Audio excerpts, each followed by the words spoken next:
O cristianismo que a história não contou existe como um véu que encobre a verdade. Um tecido de fios bordados com interpretações, dogmas e silêncios convenientes.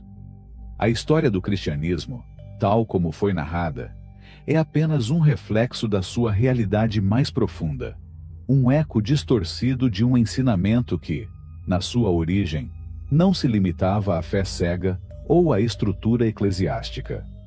A chave essencial foi escondida: que Cristo não é um personagem exclusivo da história, mas um poder latente em cada ser humano, esperando para ser despertado. Os ensinamentos que Jesus deixou não eram lições a serem repetidas sem reflexão, mas fórmulas alquímicas para transformar a consciência.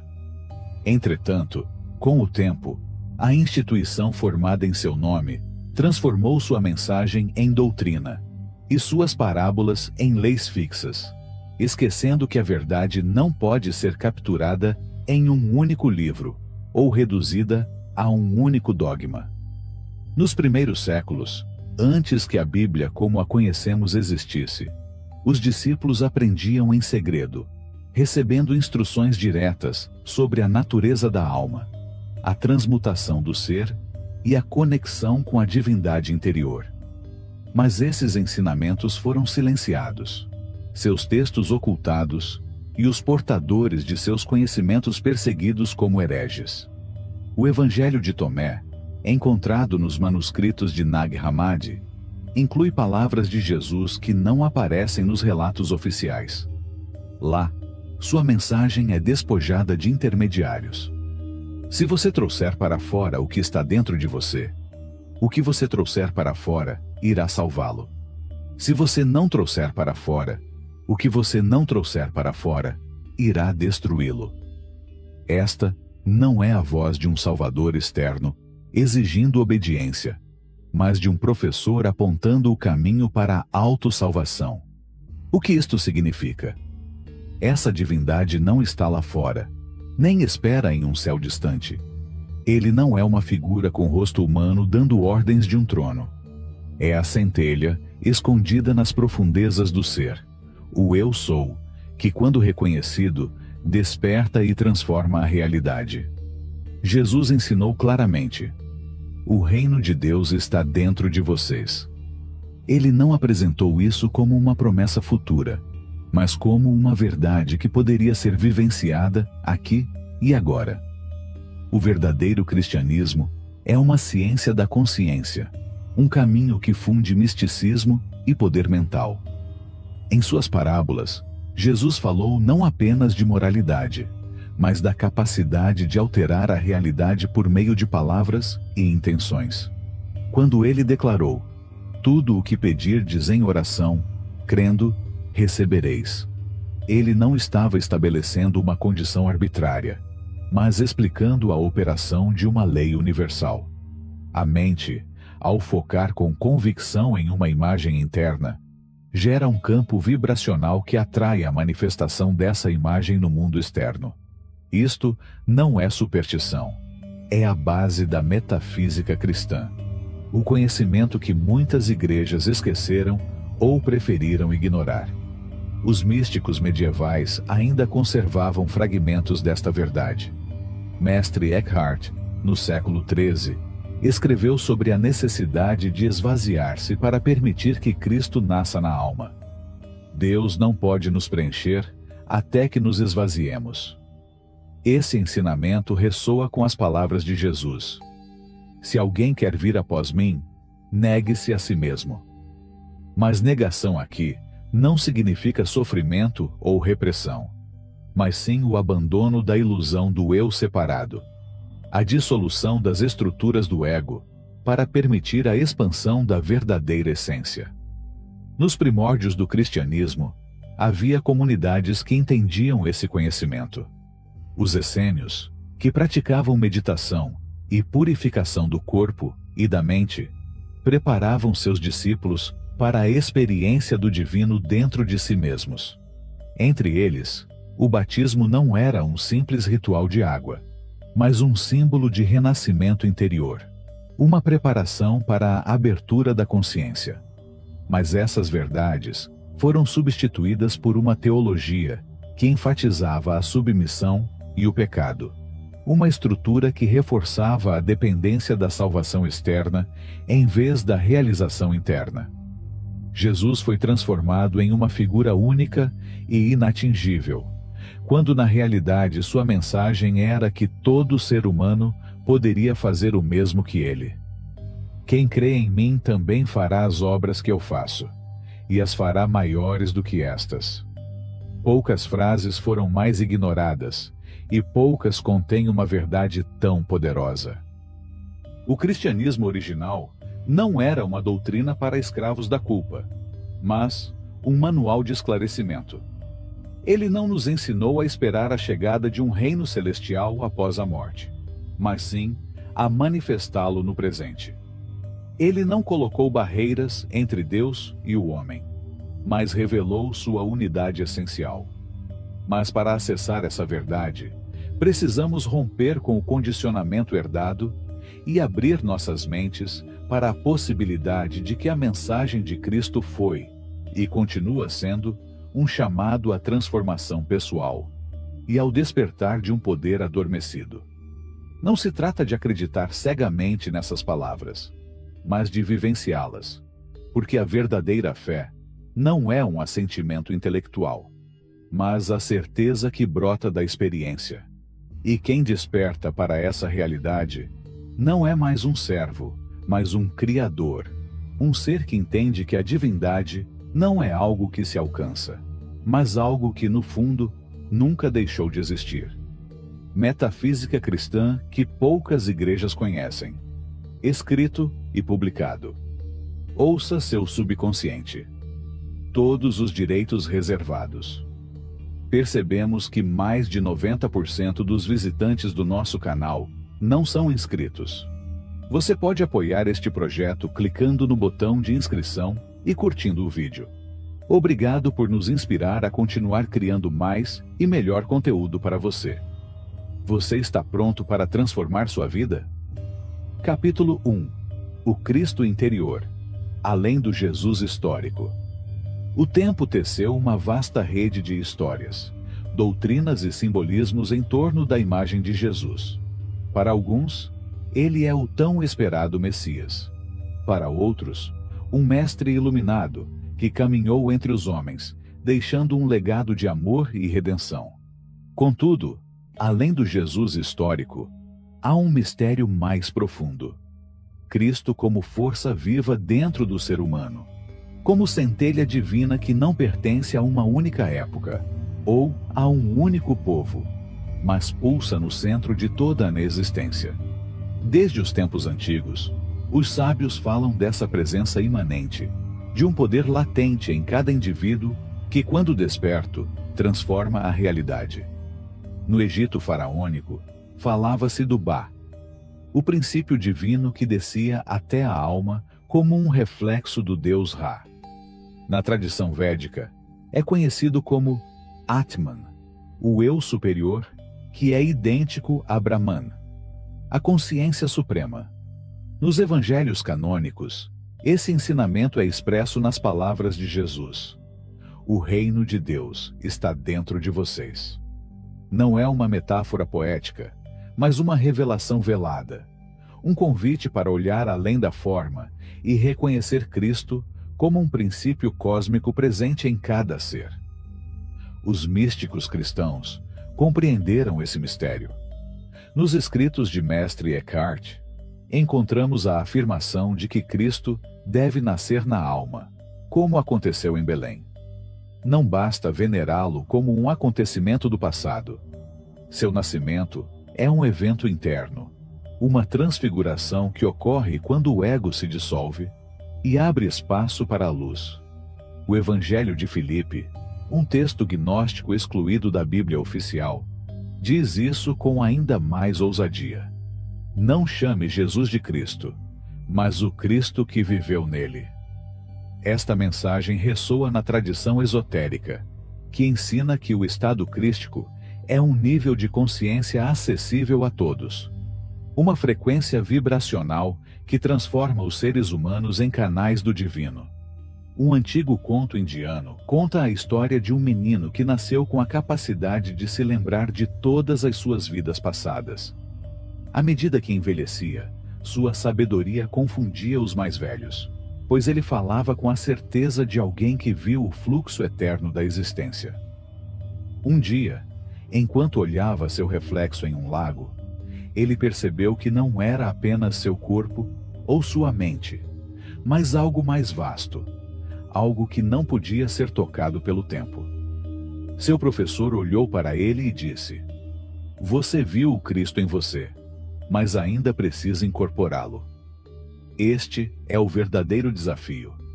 Não basta reconhecer intelectualmente a divindade interior. É preciso incorporá-lo, vivê-lo, manifestá-lo em cada ato." O Cristo interior não é uma ideia, mas uma experiência, um estado de ser que transforma cada pensamento e cada ação. Aqueles que o despertam não agem mais por medo, carência ou desejo egoísta, mas pela certeza de que tudo está interligado, de que o amor é a única força real. Ao longo da história, muitos chegaram a esse estado, mesmo que seus nomes não sejam pronunciados nos púlpitos. Rumi, o grande místico sufi, falou do chamado como aquela presença divina que habita profundamente o coração. São João da Cruz descreveu a união com Deus como uma noite escura na qual o ego se dissolve, para que a luz brilhe mais intensamente. Santa Teresa de Ávila, em suas visões, compreendeu que a alma tem moradas, e que no mais profundo delas arde a chama viva do Cristo interior. Mas o mundo moderno esqueceu esta verdade. A mensagem de Jesus foi reduzida a um conjunto de crenças externas, quando na realidade era um mapa para a transmutação da consciência. Seu verdadeiro ensinamento não era apenas amar o próximo, mas lembrar quem realmente somos, transcender a ilusão da separação e manifestar o poder criativo que jaz adormecido dentro de nós. Não é um caminho fácil. O despertar do Cristo interior é um processo de morte e ressurreição, de abandonar o que se acredita ser para descobrir o que realmente se é. A cruz, nesse sentido, não é apenas um símbolo de sofrimento, mas de transfiguração. Representa a intersecção entre matéria e espírito, o momento em que o ser humano se abre ao divino e se torna mais do que jamais imaginou. Em uma caverna perdida no deserto, um monge escreveu há séculos uma frase que ainda ressoa fortemente: "Cristo não está no templo, nem na cruz, nem nos livros sagrados. Ele está dentro de você, mas você só o encontrará quando o barulho da sua mente se aquietar e a chama em seu peito queimar sem medo. E então, quando o silêncio se aprofundar, você ouvirá sua voz." Capítulo 2. A lei da manifestação nas palavras de Jesus. O Verbo é a primeira luz que rasga o véu do vazio. No começo do mundo, as Escrituras nos dizem que a criação foi desencadeada com um único comando: haja luz, e houve luz. Não nasceu da matéria ou do acaso, mas da pura intenção, do decreto inquebrável que ordena que o universo se manifeste. Nas palavras de Jesus, essa mesma verdade ressoa poderosamente: tudo o que pedirdes em oração, crendo, recebereis. A frase é simples, mas contém um mistério que poucos conseguiram decifrar. Ele não diz talvez. Ele não diz se Deus quiser. É uma afirmação absoluta, uma chave que abre as portas para o mundo invisível. Quem entende seu significado descobre que a realidade não é fixa, mas moldável. Que pensamentos e palavras não são meras expressões do ser, mas ferramentas de criação. Os antigos já sabiam disso.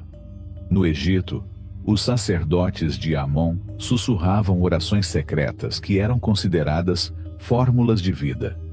Na Índia, Os mantras sânscritos eram vibrações capazes de alterar a estrutura do cosmos. Os hebreus, por sua vez, consideravam o nome de Deus tão poderoso que somente os iniciados conseguiam pronunciá-lo em sua verdadeira forma. Jesus não falou em termos diferentes. Seus milagres não foram apenas atos de compaixão, mas demonstrações do poder da palavra, de domínio consciente sobre a substância da realidade. Uma história, menos conhecida da tradição essênia, conta a história de um homem que viveu na época de Jesus. Aquele homem era um mendigo cego de nascença, cuja vida transcorreu entre sombras e pó. Ele passava os dias nos portões do templo, repetindo o mesmo apelo aos transeuntes: "Não tenho nada, não sou nada, tenha misericórdia de mim." Seu lamento estava consolidando a realidade que o oprimia.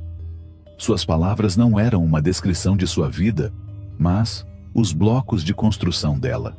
Jesus entendeu esse princípio. Quando se aproximava dos doentes, não lhes perguntava sobre suas enfermidades, mas dizia-lhes: "Levanta-te e anda. Sê limpo, a tua fé te salvou." Ele nunca deixou espaço para dúvidas. Nunca permitiu a possibilidade de fracasso. Suas palavras não eram súplicas ou pedidos incertos, mas decretos inabaláveis. Em sua voz, vibrava a certeza absoluta de que o que é declarado com convicção deve se tornar realidade. A lei da manifestação não opera a partir do desejo vazio, mas da convicção absoluta. A mente humana, quando consciente de seu poder, age como um reflexo da mente divina. Assim como é em cima, é embaixo.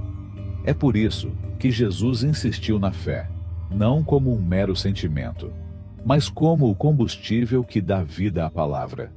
Se vocês tivessem fé do tamanho de um grão de mostarda, poderiam dizer a esta montanha: "Passe daqui para acolá", e ela passaria.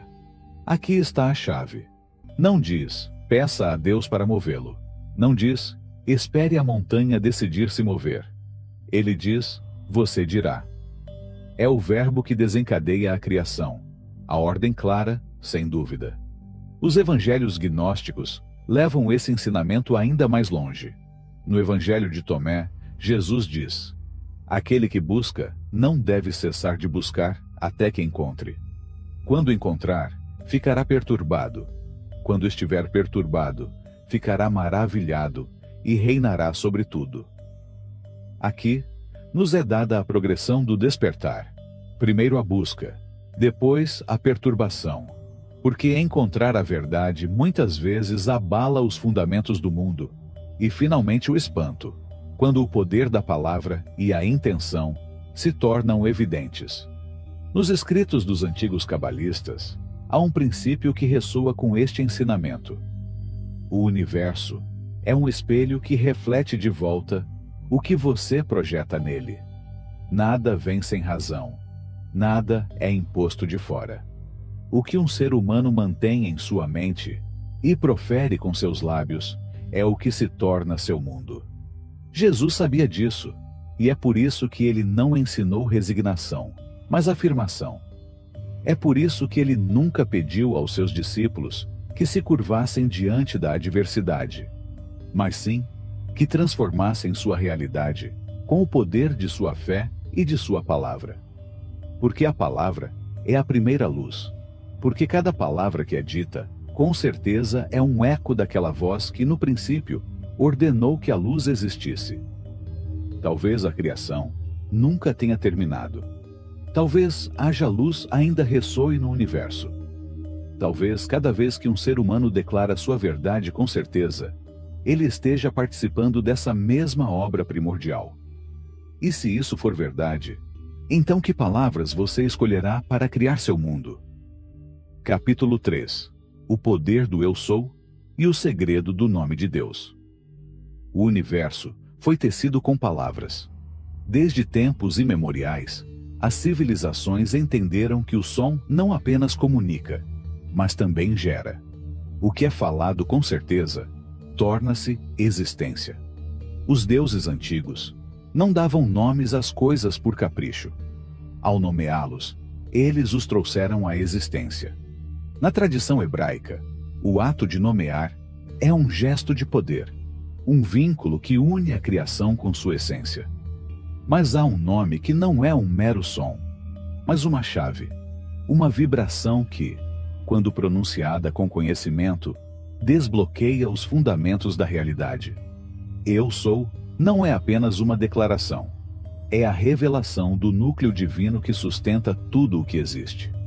No livro do Êxodo, quando Moisés pergunta quem o enviou, a resposta que ele recebe não é um título ou um nome comum, mas um enigma. R.E. Asher R.E. que se traduz como Eu sou quem sou. Não um Deus externo e distante, mas uma afirmação de existência pura, sem condição ou limite. As antigas escolas místicas entenderam que esse nome é mais do que uma designação. É a chave para a criação. Na Cabala, o tetragrama, o nome impronunciável de Deus, não é considerado um conjunto de letras mortas, mas uma vibração oculta na própria estrutura da realidade. Na tradição hermética, ensina-se que o universo é mental e que a consciência é o único verdadeiro poder de manifestação. Jesus, sabendo desse segredo, usou o Eu Sou, com uma autoridade que poucos entenderam. Eu sou a luz do mundo. Eu sou o caminho, a verdade e a vida. Eu sou a ressurreição e a vida. Ele não falou de si mesmo como homem, mas da essência divina que se expressava através dele. Ele não disse, Deus é, ou Ele é, mas eu sou, porque sabia que esta é a única afirmação que une o ser humano à divindade. Cada vez que dizemos, eu sou, estamos decretando a natureza da nossa existência. Mas esse conhecimento nem sempre foi acessível. Dizem que nos templos egípcios, os iniciados passavam anos em silêncio antes de proferir certas palavras sagradas. Eles sabiam que a palavra é uma força que molda o mundo, e que o que é declarado se torna verdade. Nos evangelhos gnósticos, Jesus diz, se você disser que a montanha se moverá, ela se moverá. Não porque haja magia na palavra em si, mas porque quem entende o eu sou, não fala da ilusão da separação, mas da própria fonte da criação. Um antigo conto sufi conta a história de um homem que buscou a iluminação durante toda a sua vida. Ele viajou por desertos, jejuou em montanhas, meditou em mosteiros, mas a verdade sempre pareceu ilusória.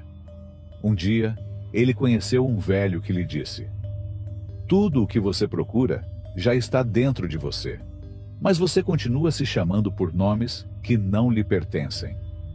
O homem não entendeu. Então, o velho lhe fez uma pergunta. Diga-me, quem é você?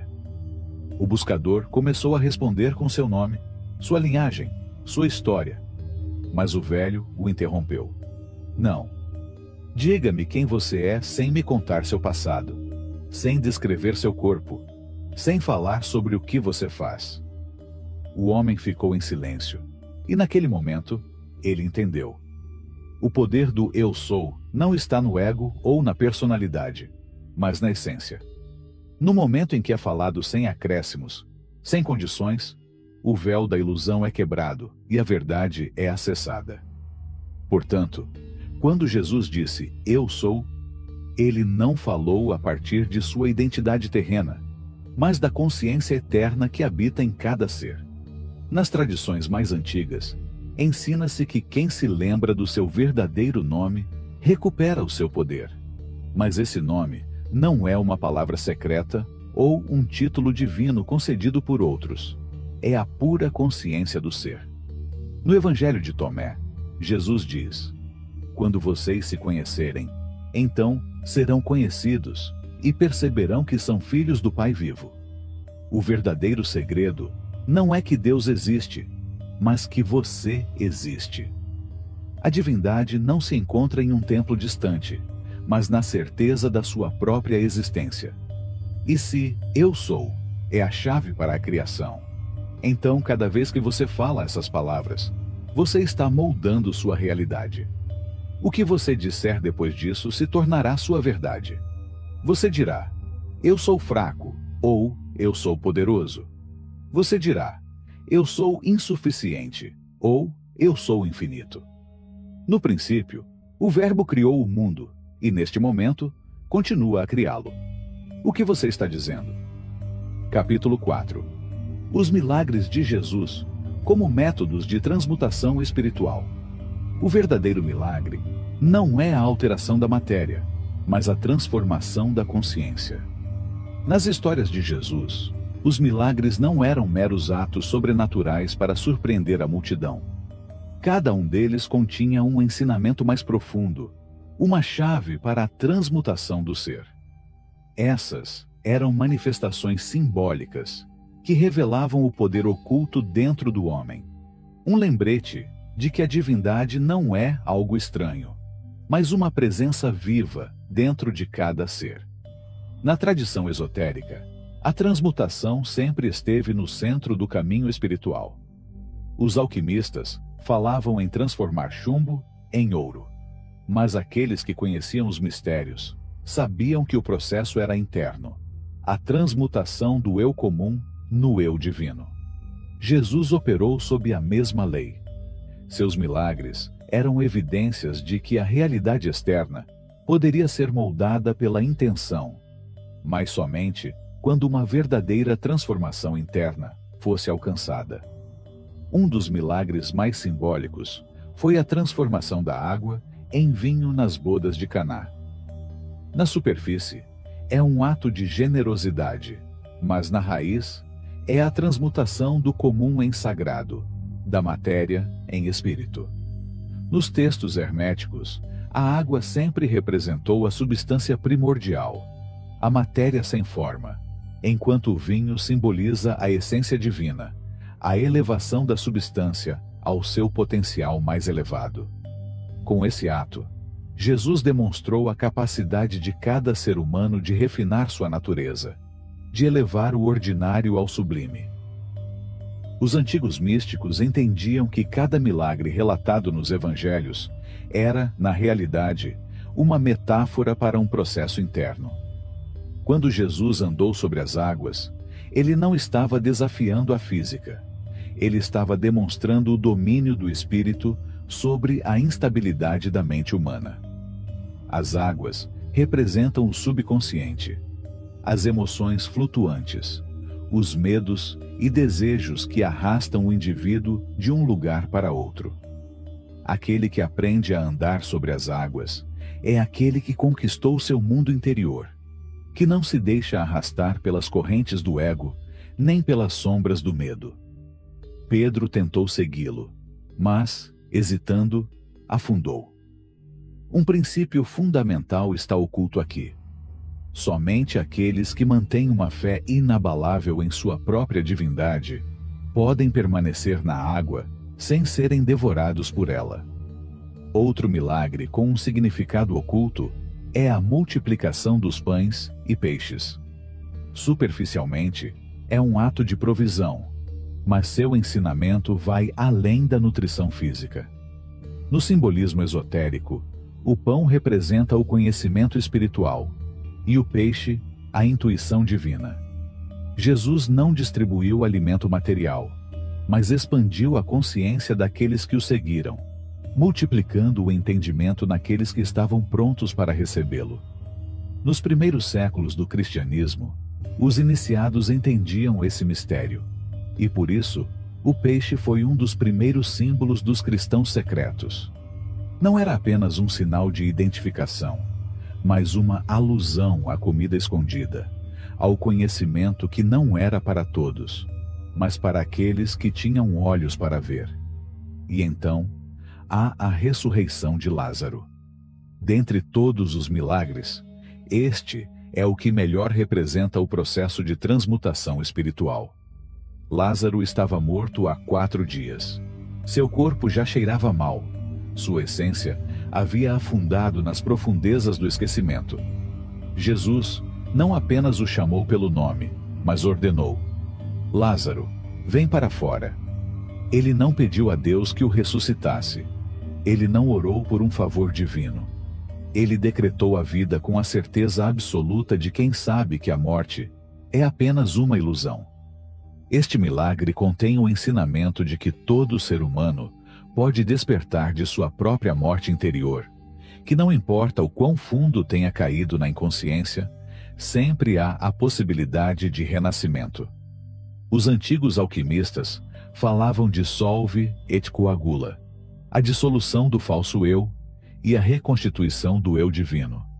Os milagres de Jesus não eram demonstrações de poder, mas sinais desse mesmo processo. Cada um deles mostrou um passo na transformação do ser humano, da água ao vinho e à ressurreição. Em um monastério perdido nas montanhas, um monge escreveu certa vez em um pergaminho: o milagre não é mudar o mundo, é mudar a maneira como vemos as coisas. Aquele que vê com olhos puros, encontra ouro, onde outros veem lama. Encontra imortalidade, onde outros veem morte. E talvez, afinal, esse sempre tenha sido o maior milagre de todos. Capítulo 5. Maria Madalena e a linhagem oculta do conhecimento. Houve um tempo em que o fogo da sabedoria não ardia nos templos, mas nos corações daqueles que sabiam ouvir. Não foram os fariseus ou os doutores da lei que guardaram a chama do conhecimento sagrado, mas aqueles que o mundo havia esquecido ou condenado ao silêncio. Entre elas, havia uma mulher que não apenas compreendia o mistério de Cristo, mas também o encarnava em sua expressão mais elevada. Seu nome era Maria Madalena, mas a história a cobriu de sombras. Nos evangelhos canônicos, sua presença é passageira. Ela é mencionada entre os seguidores de Jesus. Dizem que ela estava com ele na crucificação e que foi a primeira a vê-lo ressuscitado. Mas os textos que a Igreja descartou, aqueles evangelhos apócrifos que sobreviveram à escuridão dos séculos, revelam uma história diferente. No Evangelho de Maria, Madalena é mostrada não apenas como mais uma discípula, mas como alguém que entendia o que os outros não conseguiam. Quando os apóstolos duvidaram e temeram, ela foi quem falou com certeza, aquela que recebeu de Jesus ensinamentos que os outros não tinham ouvido. Pedro, com ciúmes, diz a ela: Irmã, sabemos que o Salvador te amou mais do que as outras mulheres. Diga-nos as palavras que você lembra que não conhecemos. O que Maria sabia que lhe havia sido revelado e que os outros não conseguiam suportar. Os gnósticos a chamavam de companheira do Redentor, mas esse título não se referia a um vínculo terreno, mas a uma união espiritual. Para eles, Cristo não era apenas uma figura histórica, mas uma centelha de luz que precisava ser despertada em cada ser humano. Jesus foi o mestre desta verdade, mas Maria Madalena foi sua arautora, a depositária de um conhecimento que não deveria ser entregue à multidão. A tradição esotérica preservou fragmentos dessa linhagem oculta. Nos círculos mais íntimos da Cabala, fala-se da Shekinah, a presença feminina divina oculta entre os mundos, que somente os iniciados podem perceber. No hermetismo, o princípio masculino nunca é completo sem sua contraparte, e sem a integração de ambos, não pode haver verdadeira criação. Maria não era apenas uma seguidora de Jesus. Foi seu complemento na arte da transmutação espiritual. Uma história esquecida, mantida nos manuscritos de Nag Hammadi, descreve um episódio que nunca chegou aos evangelhos oficiais. Disse que, certa ocasião, enquanto Jesus ensinava na casa de Lázaro, surgiu uma discussão entre os discípulos. Alguns perguntaram se era certo que as mulheres recebessem as mesmas instruções que eles, se elas poderiam acessar os mistérios superiores. Jesus, sorrindo, respondeu-lhes: Vocês não veem? Maria Madalena entendeu o que vocês ainda não conseguem ver. Enquanto vocês discutem sobre quem é digno, ela já entrou no reino. Este reino do qual ele falava não era um lugar, mas um estado de consciência. Maria não precisava seguir o mesmo caminho que os outros. Ele não precisava de demonstrações, parábolas ou provas. Ela sabia desde o começo, porque sua alma já havia trilhado o caminho antes desta vida. Alguns textos sugerem que, após a crucificação, Maria levou esse conhecimento para terras distantes, onde continuou ensinando em segredo. No sul da França, há histórias que falam de uma mulher estrangeira que chegou com uma mensagem diferente daquela dos bispos de Roma. Nos primeiros séculos, havia comunidades inteiras que a veneravam como portadora do conhecimento sagrado, como mestra de uma doutrina que o mundo ainda não estava pronto para receber. O que aconteceu com seu legado? Foi intencionalmente apagado ou era simplesmente poderoso demais para aqueles que queriam transformar a mensagem de Jesus em uma instituição rígida? Os antigos entendiam que algumas verdades não podem ser transmitidas à multidão. O sagrado está escondido para que somente aqueles que realmente o buscam o encontrem. Maria Madalena não precisava de títulos ou reconhecimento. Ele não fundou nenhuma igreja, nem deixou escritos oficiais, mas sua presença persiste, escondida nos cantos da história, esperando ser redescoberta por aqueles que sabem ler nas entrelinhas. Uma inscrição perdida em um manuscrito medieval diz: "Não busque a verdade em templos de pedra, ou nos lábios dos homens. A verdade está onde o silêncio sussurra e Cristo desperta." E Maria ainda guarda no limiar, segurando a chave. Talvez essa chave nunca tenha estado fora do nosso alcance. Talvez ele sempre tenha esperado que nos lembrássemos de como usá-lo.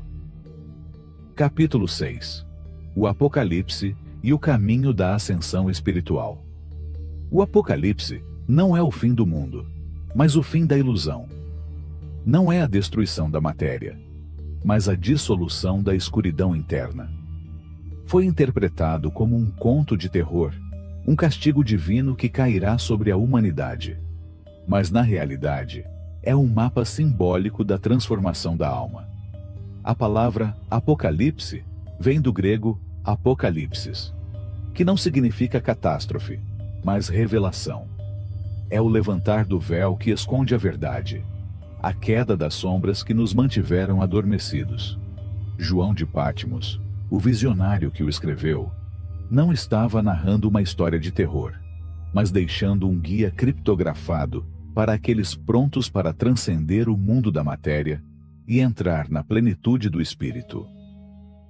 Os 7 selos, as 7 trombetas, as bestas, o dragão e a mulher vestida de sol são símbolos de forças internas e cósmicas, reflexos da batalha que cada alma luta em seu caminho para a ascensão. Os antigos sabiam que a iluminação não é um evento pacífico. É uma tempestade interna que destrói tudo o que não é real. Não se alcança a luz sem atravessar a noite mais profunda. Na alquimia, esse processo é chamado de nigredo, a dissolução da falsa identidade, a descida ao caos antes da transmutação. No Apocalipse, esse processo é representado pelas pragas, pelos cavaleiros e pela queda da Babilônia. Babilônia, neste contexto, não é uma cidade externa, mas o símbolo do ego, da mente dominada pelo desejo, pela ilusão e pelo apego à matéria. Sua destruição é o primeiro passo para a verdadeira libertação. Uma história sufi conta a história de um discípulo que se aproximou de seu mestre e disse: "Quero despertar, quero alcançar a verdade." O mestre olhou para ele e sorriu compassivamente. "Você está disposto a deixar tudo em que acredita desmoronar?" O discípulo hesitou. "Se a verdade é bela, eu a aceitarei." O mestre balançou a cabeça. "A verdade não é o que você espera. A verdade é um fogo. Primeiro, ele vai te queimar, reduzindo tudo o que você é a cinzas. Só então, das ruínas, você verá o que sempre esteve lá. O Apocalipse é esse fogo.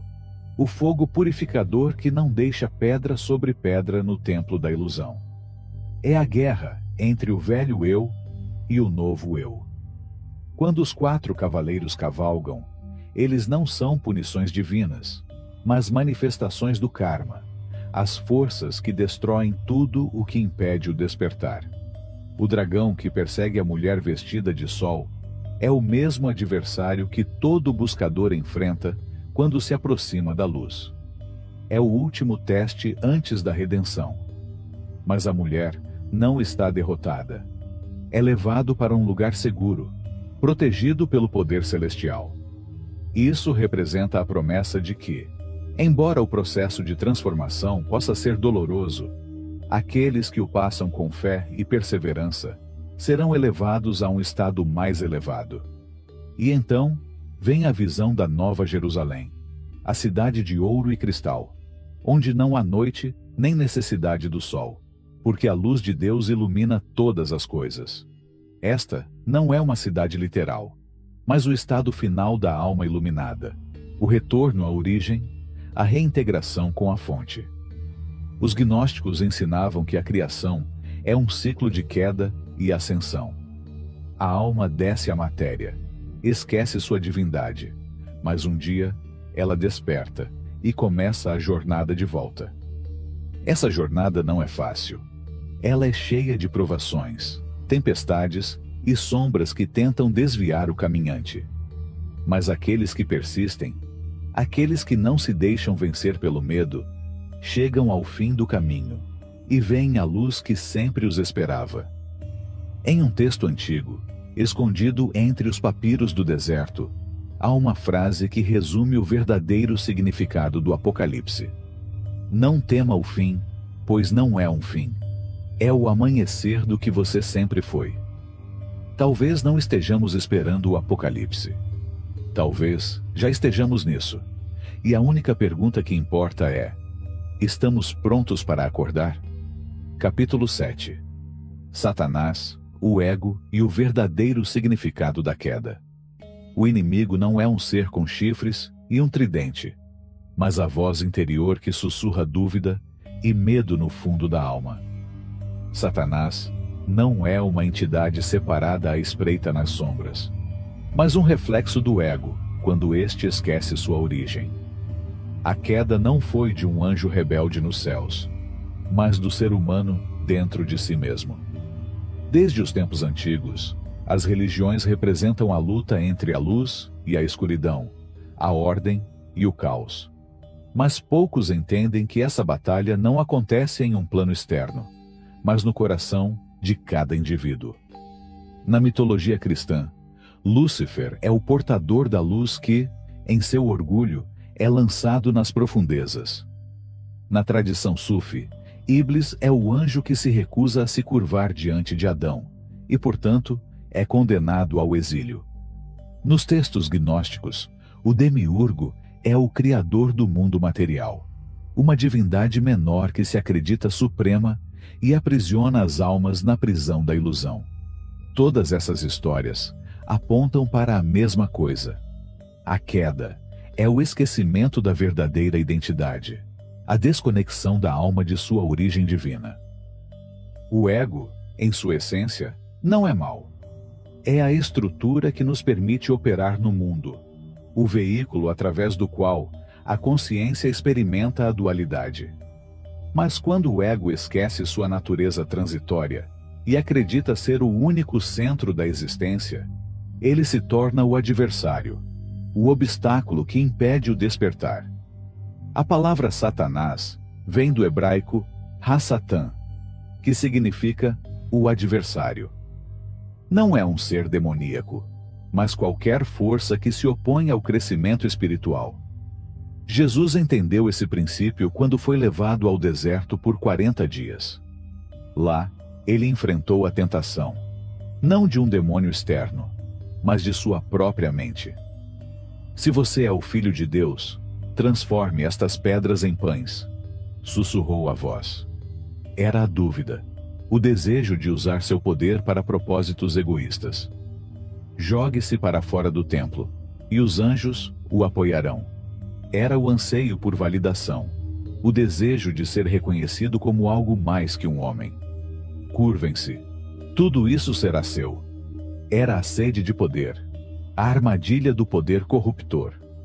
Jesus não lutou contra Satanás com violência, mas com conhecimento. Ele não negou sua existência, mas também não lhe concedeu poder. Ele simplesmente viu a ilusão e não caiu nela. Uma história oculta nos manuscritos de Nag Hammadi diz que a alma, antes de encarnar, passa por 7 portões. Em cada porta, você recebe um véu. O véu da identidade, o véu do desejo, o véu do medo, o véu da separação.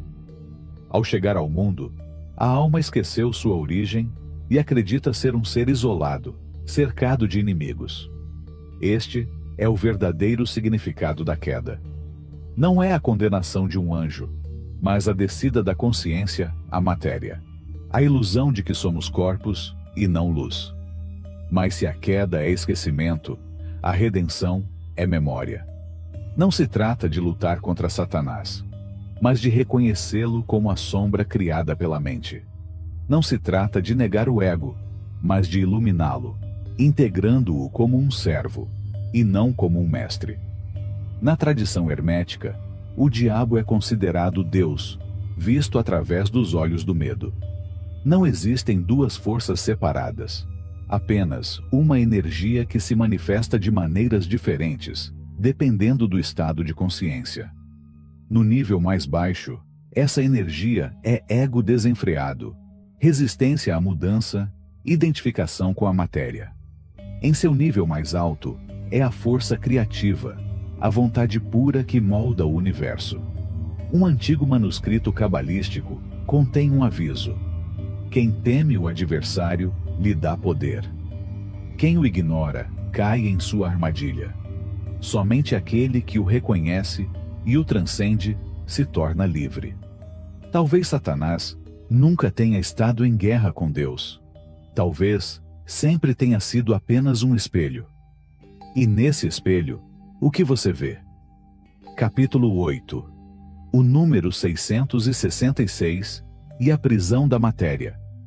O número 666 está gravado na mente coletiva como um presságio sombrio, um código temido que, desde os tempos antigos, tem sido associado à besta, ao mal e à condenação. 666 é o sinal do anticristo, dizem alguns.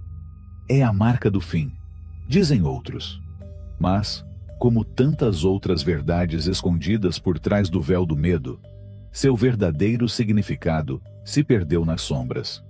No Apocalipse de João, o número aparece envolto em mistério. Aqui, a sabedoria. Aquele que tem entendimento calcule o número da besta, porque é o número de um homem, e o seu número é 666. O texto não diz que é o número do diabo ou de um demônio externo. Ele diz que é o número do homem, não um inimigo cósmico, mas a condição humana presa dentro dos limites da matéria, acorrentada a um mundo de formas efêmeras, de nascimento e morte, de desejo e sofrimento. Antigas tradições esotéricas sempre falaram do triplo 6 como o símbolo do mundo denso, o reflexo de uma estrutura imperfeita. Na numerologia hebraica, o número 6 representa o incompleto, o transitório, o estado intermediário entre a criação e a divindade plena. Repetido 3 vezes, ele enfatiza a armadilha do plano material, a prisão da alma dentro de um corpo que definha em um mundo governado pela ilusão da separação. Os alquimistas conheciam esse segredo. Em seus textos, eles descreviam a matéria em seu estado mais bruto, como a besta não refinada, a substância primordial que precisava ser transmutada. 666 é matéria sem espírito, corpo sem alma, forma sem luz. Uma antiga história gnóstica conta que, no início dos tempos, o homem não era feito de carne, mas de fogo. Ele não tinha peso, não era desafiado pela dor e pelo medo. Mas um dia, os arquitetos do mundo material encerraram sua centelha em corpos de barro e os fizeram esquecer sua origem. Vocês serão reis neste mundo, disseram-lhes, mas nunca retornarão para casa. E assim nasceu a prisão da carne, a prisão do tempo. 666 tornou-se a marca registrada daquele exílio. Na Cabala, o mundo material é representado pela esfera de Malkut, o último degrau da árvore da vida. Diz-se que é o reino mais baixo, onde a consciência está mais adormecida, onde a alma esquece sua eternidade e afunda na luta pela sobrevivência. Lá, o homem nada mais é do que um número, uma engrenagem na máquina do mundo, desconectado de sua fonte. Mas o número 666 não é uma maldição. É um desafio, um lembrete de que o assunto não é um castigo, mas um trampolim no caminho de volta. A besta não é um ser externo, mas o ego sem luz. Não é o inimigo, mas a parte de nós que ainda não despertou. Quando os antigos sábios falavam do homem perfeito, do homem transcendido, eles o representavam com o número 777. O triplo 7 é a consciência que conquistou a matéria, que transmutou sua natureza densa em luz. Quem deixa para trás 666 não foge do mundo, mas o transforma, o eleva, o espiritualiza. Será apenas um eco, uma sombra do que um dia acreditou ser. Talvez a questão nunca tenha sido quem é a besta. Swingama Sim. Como saímos dessa prisão? Capítulo 9. Batismo, crucificação e ressurreição. Símbolos da iluminação. Desde tempos imemoriais, os ritos de iniciação marcam a transformação da alma. Não basta nascer para viver, nem basta existir para despertar. Todo caminho místico requer uma descida, uma morte simbólica e um renascimento. Na tradição cristã, 3 momentos definem essa jornada: batismo, crucificação e ressurreição. Não são cerimônias simples ou eventos históricos isolados, mas chaves para entender a alquimia do espírito. Elas são um reflexo do processo pelo qual todo buscador deve passar para transcender sua própria sombra e alcançar a luz. Batismo, água e purificação do ser. Nas águas do Jordão, João Batista mergulhou aqueles que buscavam uma nova vida. Mas o batismo não era um ato de purificação física, mas um símbolo da dissolução do velho homem. Em todas as tradições espirituais, a água representa a transformação, o fluxo da consciência, a memória do universo, a matriz da qual tudo emerge. Os essênios praticavam rituais de imersão em rios, convencidos de que a água não apenas lavava o corpo, mas também reconfigurava a energia da alma. Nos mistérios de Eleusis, os iniciados se banhavam no mar antes de receber o ensinamento sagrado. No hinduísmo, o Ganges é visto como a porta de entrada entre o humano e o divino. Quando Jesus mergulhou no Jordão, algo mais do que água cobriu sua pele. Foi o momento em que a centelha divina se manifestou plenamente nele. O momento em que a voz do céu proclamou: "Este é meu filho amado." Não porque não fosse antes, mas porque naquele momento ele se lembrou. Em termos esotéricos, o batismo é o ato de se livrar dos laços da mente inferior. É a primeira morte, a do ego que se apega à sua identidade terrena. Qualquer um que entre na água deve estar disposto a deixar para trás o que acredita ser, para retornar com uma nova visão. A crucificação, o sacrifício do ego. O mundo conhece a cruz, mas não entende seu significado. A crucificação não é apenas sofrimento, mas a suprema transmutação. É o momento em que o ser humano se despoja de todas as ilusões, fica suspenso entre o céu e a terra, com os braços abertos em sinal de entrega total. Na antiga tradição egípcia, Osíris foi desmembrado e espalhado pelo mundo antes de renascer em sua verdadeira glória. Na mitologia nórdica, Odin ficou pendurado na árvore do mundo por 9 dias, para receber sabedoria das runas. O padrão é sempre o mesmo. O buscador deve morrer antes de poder renascer. Jesus, em sua crucificação, representa o iniciado que deixa para trás sua identidade terrena para se fundir com o eterno. Na cruz, seu último ensinamento não foi um grito de derrota, mas a revelação final. Pai, em tuas mãos entrego o meu espírito. As mãos, símbolo do poder criativo, abrem-se. A mente para de resistir. O espírito, finalmente livre, transcende. Aqui reside o verdadeiro sacrifício. Não da carne, mas do eu, que se acredita separado da divindade. Quem consegue cruzar esse limiar, deixa de ser homem e se torna luz viva. A ressurreição, o renascimento do espírito. Depois da escuridão, a pedra do túmulo se move. A morte não é o fim, mas o passo necessário para uma nova existência. Mas a ressurreição não é retornar à vida como antes. É acordar em um novo estado, em uma realidade onde o medo não tem mais poder. Nos evangelhos, quando Maria Madalena vê Jesus ressuscitado, ela não o reconhece imediatamente. Sua forma mudou. Sua vibração não é mais a mesma.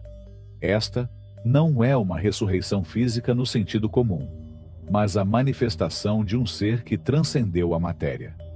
Na Cabala, é dito que quem alcança a iluminação não está mais sujeito às leis do mundo inferior. Nas histórias dos mestres sufis, fala-se daqueles que morrem antes de morrer, e ao fazê-lo, tornam-se espelhos do divino. Jesus não voltou do túmulo para provar seu poder, mas para demonstrar que a morte é apenas uma ilusão.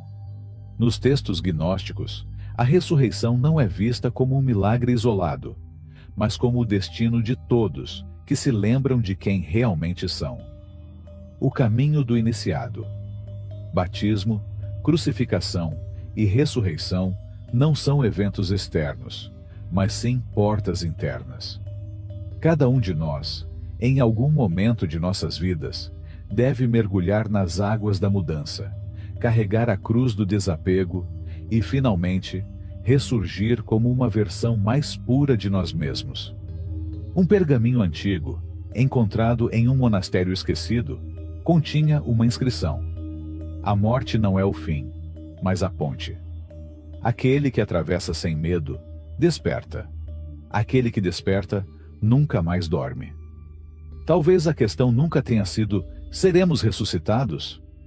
Zrenia, mas estamos prontos para morrer antes de morrer? Capítulo 10. Perdão e liberação kármica. Existem correntes invisíveis que prendem a alma, muito mais do que qualquer prisão terrena.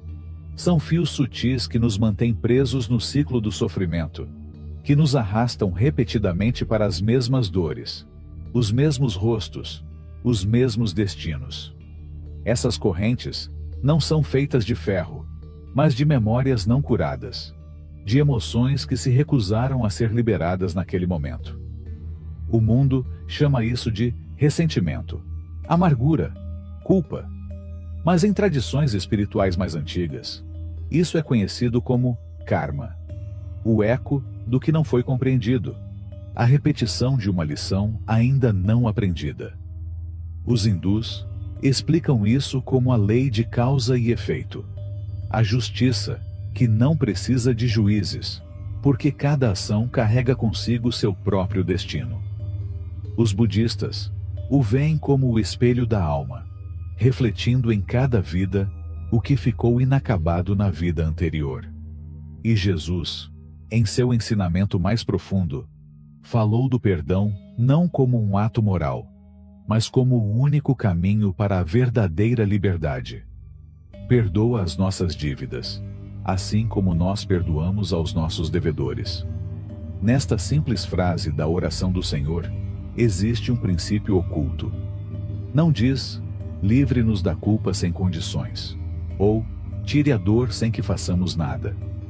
Ele diz que o perdão recebido é proporcional ao perdão dado, porque o universo é um reflexo, e o que não deixamos ir se torna os grilhões do nosso próprio destino. A ferida que se repete. Uma antiga história sufi conta a história de um homem que vagava de vida em vida, em busca de justiça. Em cada existência, ele encontrou seu carrasco de uma forma diferente. Em uma vida, foi seu inimigo na guerra. Em outra, foi o amante que o traiu. Em outra, o irmão que o despojou de tudo.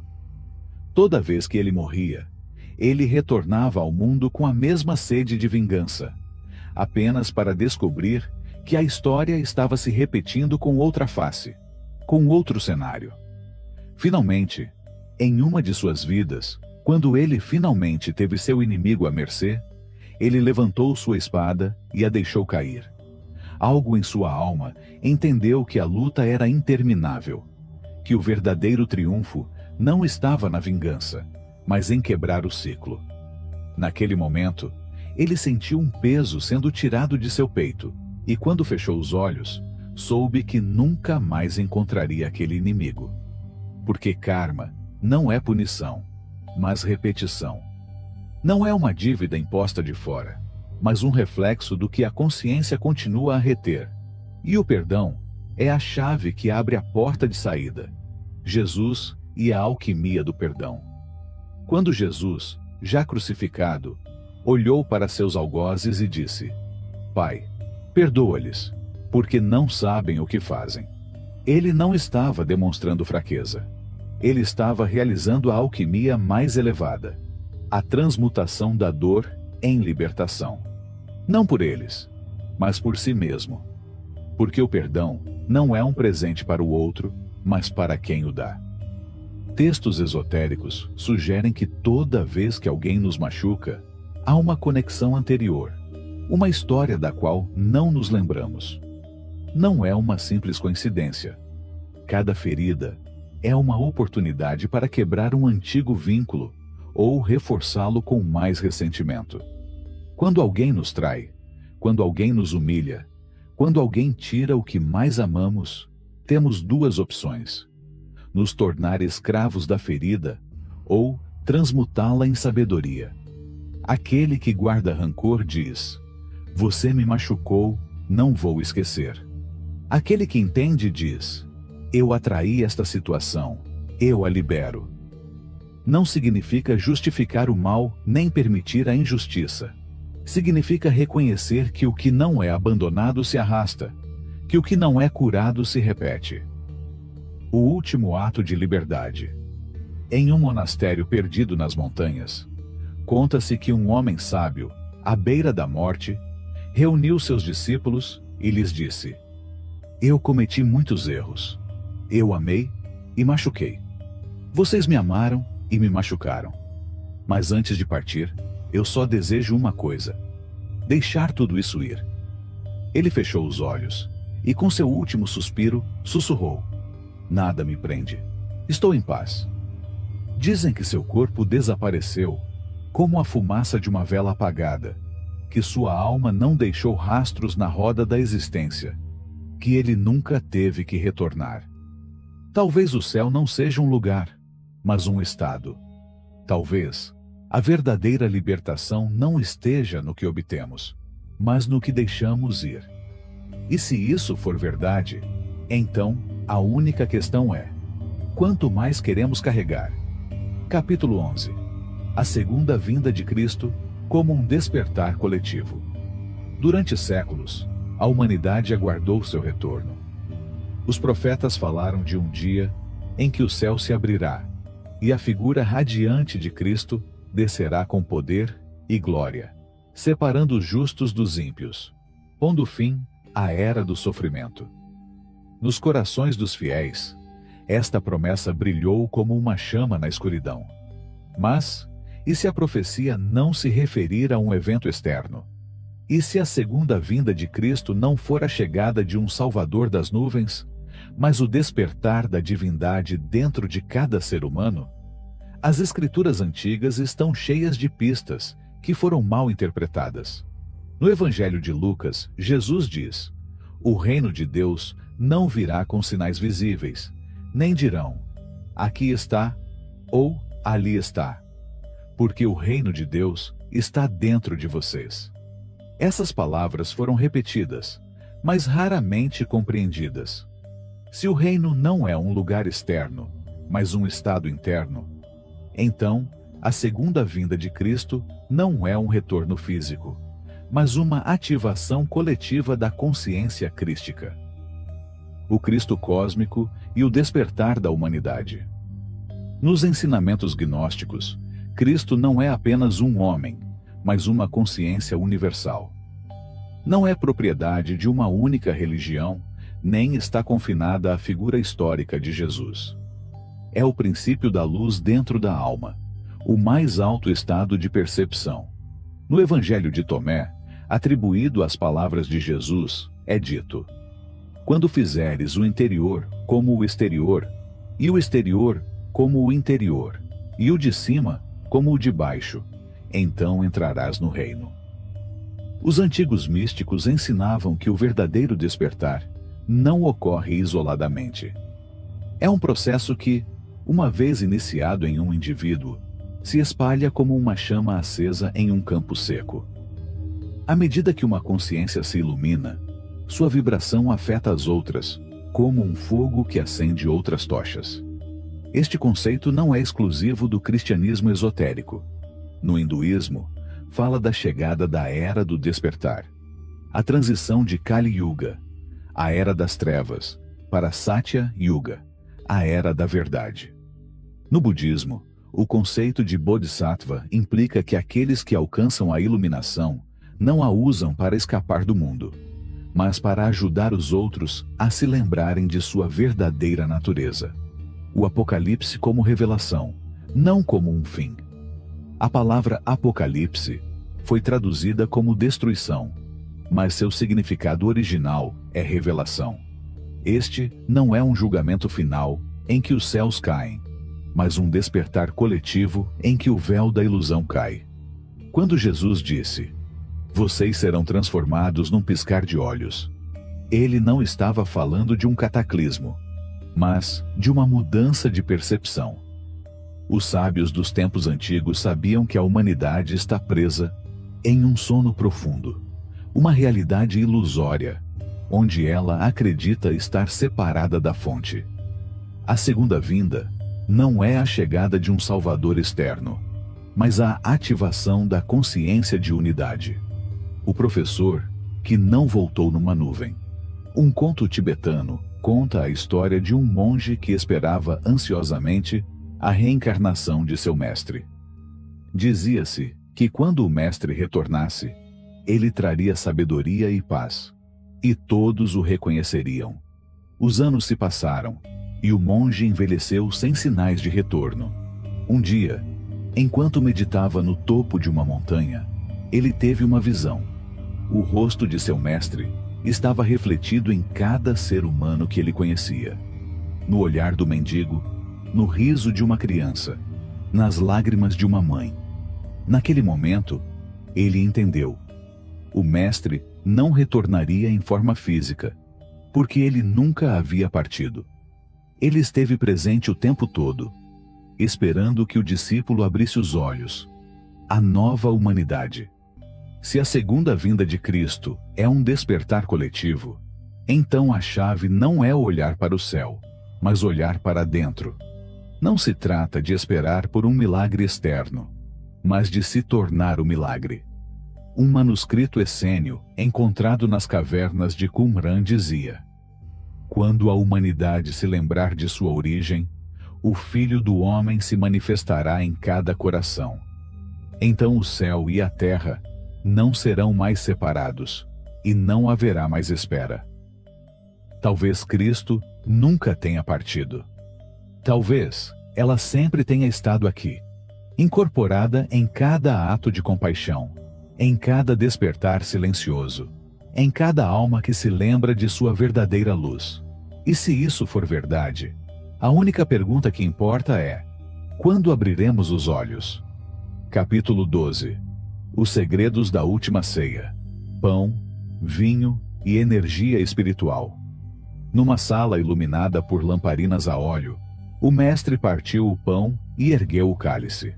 Seus discípulos o cercaram, incapazes de compreender a profundidade do momento. Eles pensaram que era um jantar de despedida, mas na verdade era uma transmissão de energia, um pacto selado em símbolos ancestrais. A última ceia não foi um simples banquete, mas um ritual de transmutação. Cada elemento presente continha um significado mais profundo, uma chave que os iniciados podiam decifrar. Não era só pão e vinho, era matéria e espírito, corpo e consciência, o visível e o invisível entrelaçados em um único ato sagrado. Pão, a substância da criação. Este é o meu corpo, que será entregue por vocês. O pão é, desde os tempos antigos, o símbolo da substância primordial. No Egito, era oferecido aos deuses como alimento da vida. Nos mistérios de Eleusis, o pão sagrado era consumido pelos iniciados antes de receber a visão do Eterno. Para os hebreus, o maná desceu do céu para nutrir os filhos de Israel no deserto. Mas Jesus não falou do pão como simples sustento material. Ele falou da essência da existência, da substância que compõe todas as coisas. Quando ele disse: "Este é o meu corpo", ele não estava se referindo apenas à sua carne, mas ao princípio universal que o conectava ao universo. Os alquimistas entenderam isso bem. Em seus tratados, eles descreveram uma matéria-prima, subjacente a toda a criação, uma energia que pode ser refinada ao seu estado mais puro. O pão oferecido por Jesus não era apenas trigo e água, mas um símbolo da consciência transformada, do corpo sutil que nasce quando a matéria é purificada. Vinho, o espírito que transforma. Este é o meu sangue, derramado por você.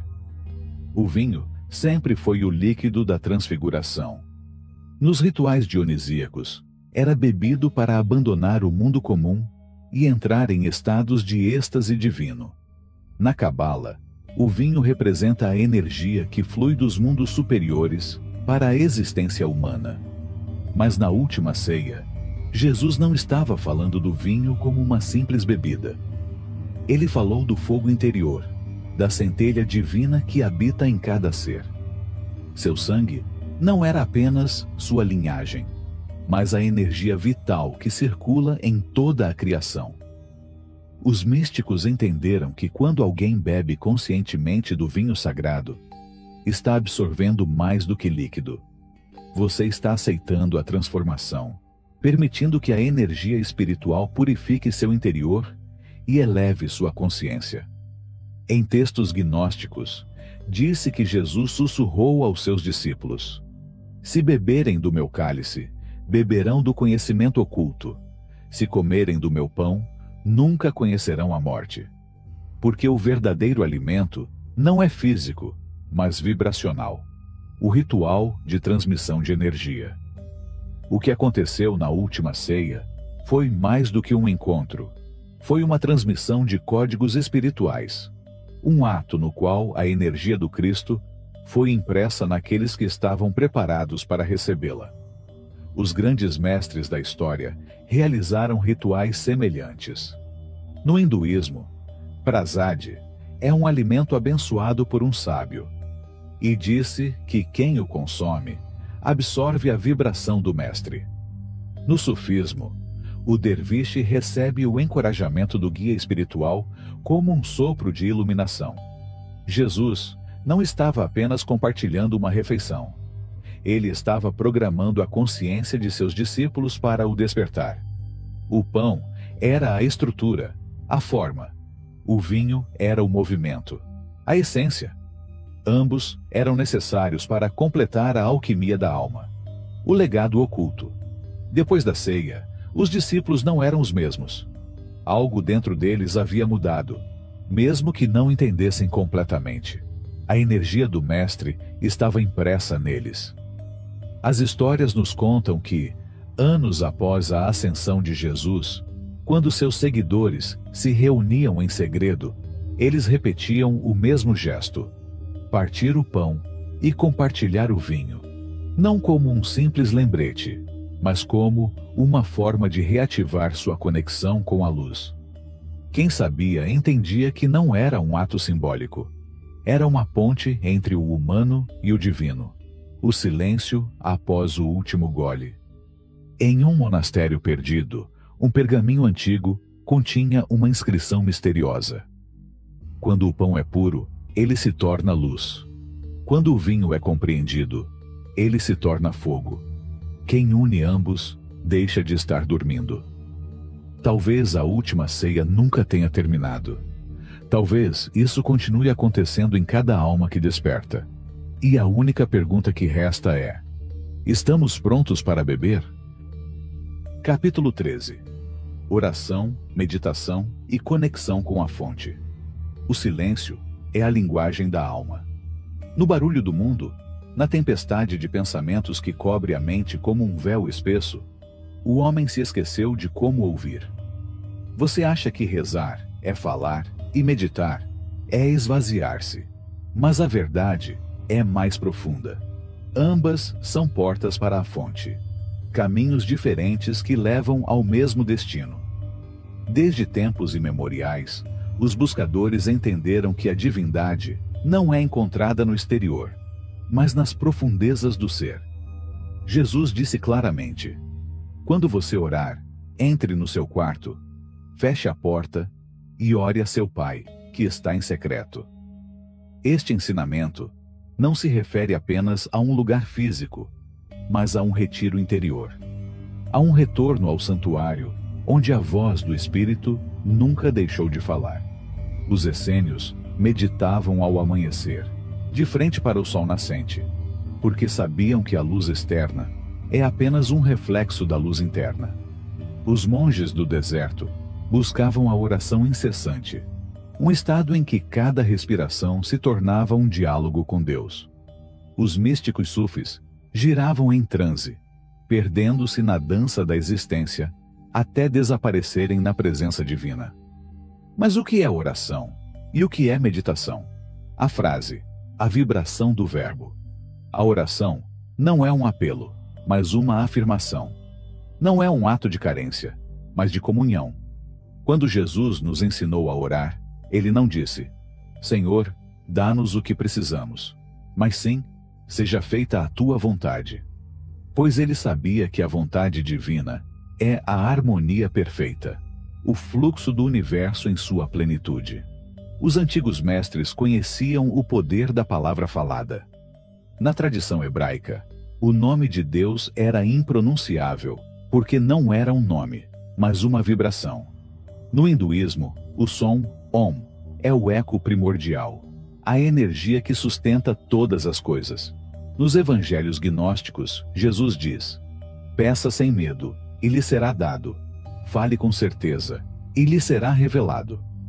Orar não é repetir frases mecânicas. É decretar com convicção. Falar com o Espírito, sabendo que a palavra é a ferramenta com a qual o homem molda a realidade. Um mestre sufi disse uma vez: a melhor oração não é aquela dita com os lábios, mas aquela que se torna cada batida do coração. Meditação, fusão com a fonte. Se orar é falar com Deus, meditar é ouvir sua resposta, não em palavras, mas na vibração que está por trás de tudo. Os primeiros cristãos praticavam a exíquia, a busca pelo silêncio interior. Na Índia, os rishis sentavam-se em profunda contemplação. despojando suas mentes de todas as distrações até que se tornassem um com a existência. Na tradição taoísta, disse que quem aprende a esvaziar-se torna-se um reflexo do próprio universo, a nova humanidade. Se a segunda vinda de Cristo é um despertar coletivo, então a chave não é olhar para o céu, mas olhar para dentro. Não se trata de esperar por um milagre externo, mas de se tornar o milagre. Um manuscrito essênio, encontrado nas cavernas de Qumran, dizia: quando a humanidade se lembrar de sua origem, o Filho do Homem se manifestará em cada coração. Então o céu e a terra não serão mais separados, e não haverá mais espera. Talvez Cristo nunca tenha partido. Talvez ela sempre tenha estado aqui, incorporada em cada ato de compaixão, em cada despertar silencioso, em cada alma que se lembra de sua verdadeira luz. E se isso for verdade, a única pergunta que importa é: quando abriremos os olhos? Capítulo 12. Os segredos da última ceia. Pão, vinho e energia espiritual. Numa sala iluminada por candeeiros de azeite, o mestre partiu o pão e levantou xícara. Seus discípulos o cercaram, incapazes de compreender a profundidade do momento. Eles pensaram que era um jantar de despedida, mas na verdade era uma transmissão de energia, um pacto selado em símbolos ancestrais. A última ceia não foi um simples banquete, mas um ritual de transmutação. Cada elemento presente continha um significado mais profundo, uma chave que os iniciados podiam decifrar. Não era só pão e vinho, era matéria e espírito, corpo e consciência, o visível e o invisível entrelaçados em um único ato sagrado. Pão, a substância da criação. Este é o meu corpo, que será entregue por vocês. O pão é, desde os tempos antigos, o símbolo da substância primordial. No Egito, era oferecido aos deuses como alimento da vida. Nos mistérios de Eleusis, o pão sagrado era consumido pelos iniciados, antes de receber a visão do Eterno. Para os hebreus, o maná desceu do céu para nutrir os filhos de Israel no deserto. Mas Jesus não falou do pão como simples sustento material. Ele falou da essência da existência, da substância que compõe todas as coisas. Quando ele disse: "Este é o meu corpo", ele não estava se referindo apenas à sua carne, mas ao princípio universal que o conectava ao universo. Os alquimistas entenderam isso bem. Em seus tratados, eles descreveram uma matéria-prima, subjacente a toda a criação, uma energia que pode ser refinada ao seu estado mais puro. O pão oferecido por Jesus não era apenas trigo e água, mas um símbolo da consciência transformada, do corpo sutil que nasce quando a matéria é purificada. Vinho, o espírito que transforma. Este é o meu sangue, derramado por você. O vinho sempre foi o líquido da transfiguração. Nos rituais dionisíacos, era bebido para abandonar o mundo comum e entrar em estados de êxtase divino. Na Cabala, o vinho representa a energia que flui dos mundos superiores para a existência humana. Mas na última ceia, Jesus não estava falando do vinho como uma simples bebida. Ele falou do fogo interior, da centelha divina que habita em cada ser. Seu sangue não era apenas sua linhagem, mas a energia vital que circula em toda a criação. Os místicos entenderam que quando alguém bebe conscientemente do vinho sagrado, está absorvendo mais do que líquido. Você está aceitando a transformação, permitindo que a energia espiritual purifique seu interior e eleve sua consciência. Em textos gnósticos, disse que Jesus sussurrou aos seus discípulos: "Se beberem do meu cálice, beberão do conhecimento oculto. Se comerem do meu pão, nunca conhecerão a morte." Porque o verdadeiro alimento não é físico, mas vibracional. o ritual de transmissão de energia. O que aconteceu na última ceia foi mais do que um encontro. Foi uma transmissão de códigos espirituais. Um ato no qual a energia do Cristo foi impressa naqueles que estavam preparados para recebê-la. Os grandes mestres da história realizaram rituais semelhantes. No hinduísmo, prasad é um alimento abençoado por um sábio, e disse que quem o consome absorve a vibração do mestre. No sufismo, o derviche recebe o encorajamento do guia espiritual como um sopro de iluminação. Jesus não estava apenas compartilhando uma refeição.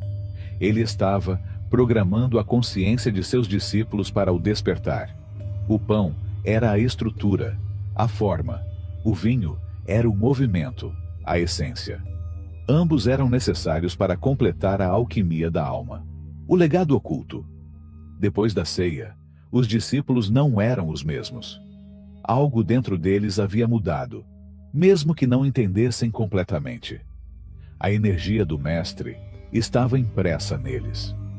As histórias nos contam que, anos após a ascensão de Jesus, quando seus seguidores se reuniam em segredo, eles repetiam o mesmo gesto: partir o pão e compartilhar o vinho, não como um simples lembrete, mas como uma forma de reativar sua conexão com a luz. Quem sabia entendia que não era um ato simbólico. Era uma ponte entre o humano e o divino. O silêncio após o último gole. Em um monastério perdido, um pergaminho antigo continha uma inscrição misteriosa: quando o pão é puro, ele se torna luz. Quando o vinho é compreendido, ele se torna fogo. Quem une ambos, deixa de estar dormindo. Talvez a última ceia nunca tenha terminado. Talvez isso continue acontecendo em cada alma que desperta. E a única pergunta que resta é: estamos prontos para beber? Capítulo 13. Oração, meditação e conexão com a fonte. O silêncio é a linguagem da alma. No barulho do mundo, na tempestade de pensamentos que cobre a mente como um véu espesso, o homem se esqueceu de como ouvir. Você acha que rezar é falar e meditar é esvaziar-se, mas a verdade é mais profunda. Ambas são portas para a fonte, caminhos diferentes que levam ao mesmo destino. Desde tempos imemoriais, os buscadores entenderam que a divindade não é encontrada no exterior, mas nas profundezas do ser. Jesus disse claramente: quando você orar, entre no seu quarto, feche a porta e ore a seu Pai que está em secreto. Este ensinamento não se refere apenas a um lugar físico, mas a um retiro interior, a um retorno ao santuário, onde a voz do Espírito nunca deixou de falar. Os essênios meditavam ao amanhecer, de frente para o sol nascente, porque sabiam que a luz externa é apenas um reflexo da luz interna. Os monges do deserto buscavam a oração incessante, um estado em que cada respiração se tornava um diálogo com Deus. Os místicos sufis giravam em transe, perdendo-se na dança da existência até desaparecerem na presença divina. Mas o que é oração? E o que é meditação? A frase, a vibração do verbo. A oração não é um apelo, mas uma afirmação. Não é um ato de carência, mas de comunhão. Quando Jesus nos ensinou a orar, ele não disse: Senhor, dá-nos o que precisamos, mas sim, seja feita a tua vontade. Pois ele sabia que a vontade divina é a harmonia perfeita, o fluxo do universo em sua plenitude. Os antigos mestres conheciam o poder da palavra falada. Na tradição hebraica, o nome de Deus era impronunciável porque não era um nome, mas uma vibração. No hinduísmo, o som Om é o eco primordial, a energia que sustenta todas as coisas. Nos evangelhos gnósticos, Jesus diz: peça sem medo, e lhe será dado. Fale com certeza, e lhe será revelado. Orar não é repetir frases mecânicas. É decretar com convicção, falar com o Espírito, sabendo que a palavra é a ferramenta com a qual o homem molda a realidade. Um mestre sufi disse uma vez: a melhor oração não é aquela dita com os lábios, mas aquela que se torna cada batida do coração. Meditação, fusão com a fonte. Se orar é falar com Deus, meditar é ouvir sua resposta, não em palavras, mas na vibração que está por trás de tudo. Os primeiros cristãos praticavam a resíquia, a busca pelo silêncio interior. Na Índia, os rishis sentavam-se em profunda contemplação, despojando suas mentes de todas as distrações até que se tornassem um com a existência. Na tradição taoísta, disse que quem aprende a esvaziar-se torna-se um reflexo do próprio universo. Jesus não apenas orou, ele também entrou no deserto, se afastou da multidão e passou noites inteiras em comunhão com o invisível. Porque a conexão com a fonte não é um evento, mas um estado. Nos mosteiros do Tibete, disse que há uma montanha onde o vento não faz barulho. Ali, no mais profundo silêncio, os monges ouviram o que as palavras não podem expressar. A união de ambos, a porta aberta. Oração e meditação não são opostas, mas complementares. Um é o impulso que eleva, o outro é o espaço que ele recebe. Quando ambos se unem, a ponte entre o humano e o divino é criada. Os antigos sabiam que o segredo está na respiração. Inalar é receber, expirar é oferecer. A cada respiração, a consciência entra e sai do mistério, lembrando, mesmo que apenas por um instante, sua verdadeira natureza. Um antigo pergaminho encontrado no Monte Athos continha uma inscrição enigmática. Reze como se já tivesse recebido. Medite como se nunca tivesse pedido. Então, a porta se abrirá. Talvez a busca nunca tenha sido externa. Talvez a fonte nunca estivesse longe. E a única pergunta que permanece é: quem está disposto a entrar? Capítulo 14. O despertar de Cristo no novo mundo. O sol nascente projeta sua luz em um horizonte diferente. O mundo que conhecíamos está mudando e, com ele, a consciência daqueles que o habitam. Velhas estruturas, dogmas inabaláveis e verdades impostas começam a desmoronar. Algo novo está surgindo, não de fora, mas das profundezas da alma coletiva.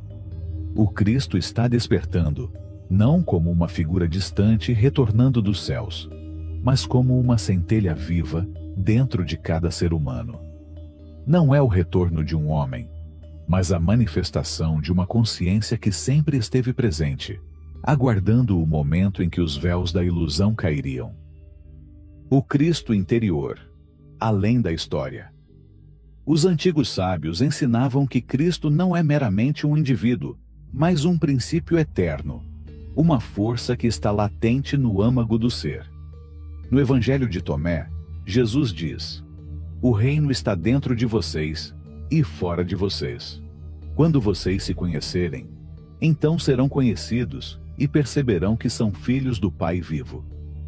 As palavras estão lá desde o princípio, mas o homem preferiu esperar por um Redentor, em vez de despertar o Cristo dentro de si. Ele buscou fora o que só pode fazer dentro de si. Nos mosteiros essênios, os iniciados recebiam uma mensagem oculta. Cristo não é o nome de um homem, mas a chama que arde em todos que se lembram. Agora, neste novo mundo, a chama está sendo reacendida. O fim de uma era e o nascimento de outra. As Escrituras falam do fim dos tempos, mas não como uma destruição do mundo, mas como a dissolução da velha consciência. A era do medo, da separação, da escravidão da alma às coisas materiais está chegando ao fim. Os sinais estão por toda parte. O sistema que dominava a mente humana está se fragmentando. Os paradigmas que governavam a existência perdem seu poder. A verdade que estava escondida começa a vir à tona. O Apocalipse nunca foi o fim, mas a revelação. E no meio desse caos, Cristo desperta em corações que não temem mais, em mentes que entendem que a divindade nunca esteve fora.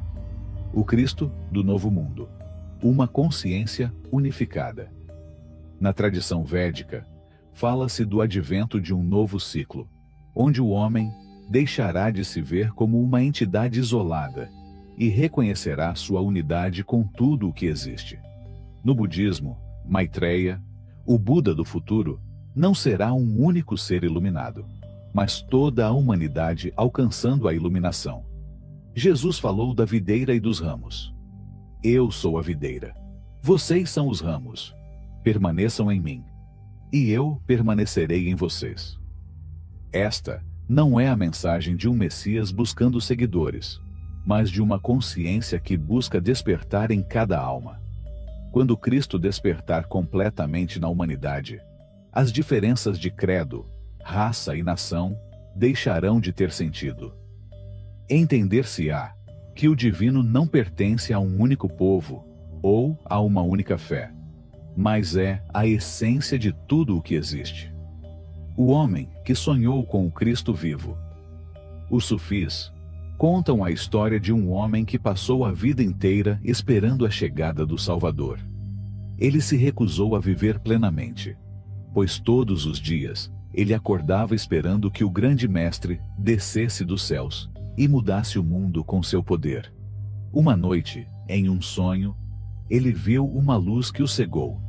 E naquela luz, uma voz lhe falou: "Por que você ainda está esperando?" O homem, tremendo, respondeu: "Porque eles prometeram que o Redentor viria." A voz sorriu dentro de sua mente: "Olhe para si mesmo na água."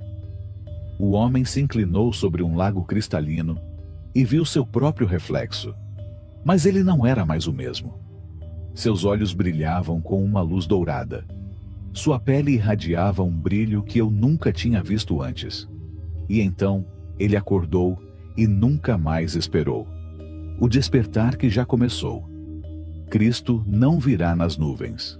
Ele não retornará com exércitos celestiais ou trombetas de fogo. Ela nasce em todo ser que se lembra de sua origem. Na criança, que olha o mundo com admiração. Na mulher, que entende que não há fronteiras entre sua alma e a do outro. No homem que deixa seu medo para trás e caminha com certeza na luz. A segunda vinda não é um evento. É um despertar coletivo. E a única pergunta que permanece é: você já abriu os olhos? Exercício: o olhar de Cristo. Este exercício é simples, mas se você praticá-lo com verdadeira intenção, ele transformará sua percepção da realidade. Você não precisa de um lugar ou ferramentas especiais. Você só precisa da sua consciência e dos seus olhos. Instruções: primeiro, escolha um lugar do dia a dia. Pode ser a igreja, seu local de trabalho, a rua, o transporte público ou até mesmo sua casa. Não importa onde você esteja. O que importa é a sua aparência. Segundo, relaxe e respire. Antes de começar, feche os olhos por um momento e respire profundamente 3 vezes. A cada inspiração, sinta-se preenchido pela presença. A cada expiração, deixe de lado a distração e a rotina. Terceiro, ative o olhar de Cristo. Agora abra seus olhos com a intenção de ver através da divindade. Não como a pessoa que você sempre pareceu, mas como se o Cristo dentro de você estivesse despertando neste momento. Imagine que em cada rosto que você vê, há Deus disfarçado. Olhe para as pessoas como se fossem sagradas, mesmo aquelas que lhe causam desconforto ou são indiferentes. Observe os objetos, os edifícios, as árvores, como se todos vivessem com a mesma essência divina. Se você falar com alguém, ouça como se fosse Jesus falando com você em segredo, testando sua capacidade de reconhecê-lo. Quarto, observe o que muda em você. Você sente mais compaixão, Você percebe algo diferente nas pessoas ou no ambiente? Você percebe uma paz que não existia antes? Quinto, realize esta prática durante o dia. Você não precisa fazer isso o tempo todo, mas repita em momentos específicos. Quando estiver caminhando, quando estiver conversando, quando vir algo que normalmente ignoraria. O segredo deste exercício: Cristo nunca esteve ausente. Só o mundo o cobriu com uma camada de separação, de julgamento, de esquecimento. Este exercício devolve a você a visão que sempre esteve aí, mas que a mente turvou. Nos evangelhos gnósticos, Jesus diz: divida um pedaço de madeira, e eu estarei lá. Levante uma pedra, e você me encontrará. Cristo está em todo lugar. A questão é: você ousa ver isso?